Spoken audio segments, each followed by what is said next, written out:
tell us, what is it like to be sheriff here in Scott County? Well, obviously, it was a very challenging job, but here's the thing about it is this, I don't consider it a job because I love people. I love Scott County. I'm trying to help the folks. I have compassion for the folks that come through that jail. And in Scott County, I think everybody knows that if you do something wrong, you're going to get spanked for it. I'm telling you, if you do, you're going to get in trouble because we arrest the people that come in and cause trouble. But not only are we going to arrest you, but we're going to get you educated so you don't come back. That's made a big difference. Now, my biggest thing as a Scott County Sheriff that I've had to fight is defunding from the council, from the Scott County Council. They have defunded my department. It truly, everybody talks about defunding the police. Everybody's heard that statement. Term.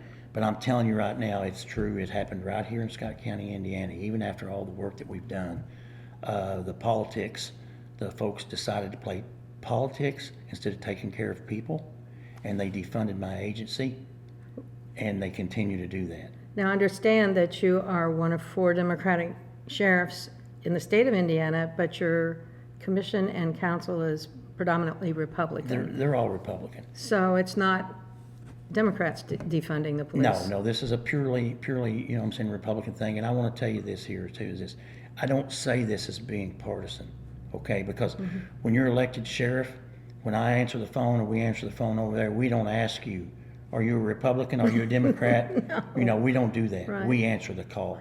And the budgets and the monies that I ask for is for the betterment of society as a whole. I know how much money I have professional ladies that does the sheriff's budget.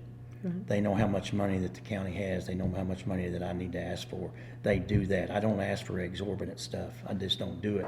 I'm very fiscally conservative, okay? But when you get defunded almost $1.5 million out of a budget at a sheriff's office, you can see the devastating effect that would have.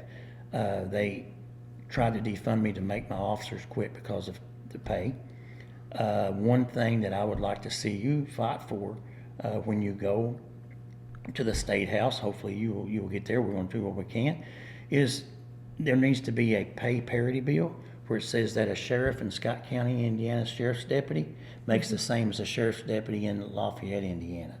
Now what we see is we see the smaller counties and the smaller communities are losing their qualified police officers because they go to the larger counties who pay a whole lot more. Right. So if we can get that parity bill, that pay parity bill, that will help out a bunch on the ground level.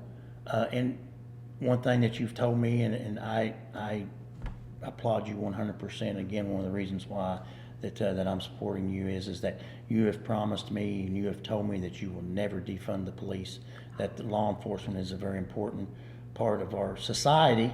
Being safe in our homes is probably one of the top 3, right. Besides food, shelter, you know what I'm saying, safety, as it goes, yeah. Right. So, and you've promised and you've pledged your support for law enforcement and to be able to do that. And I'll have to say this too, I have to give you accolades on this, okay?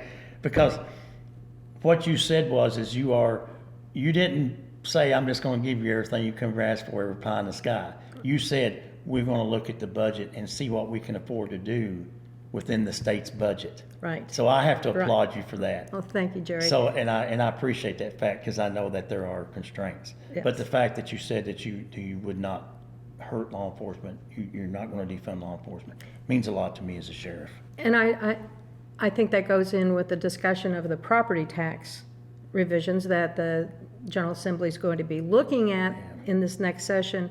I have also pledged, I'm following the McCormick Goodin, which is, of course, your brother, a tax plan that will not hurt local units while we provide property tax relief. Yes.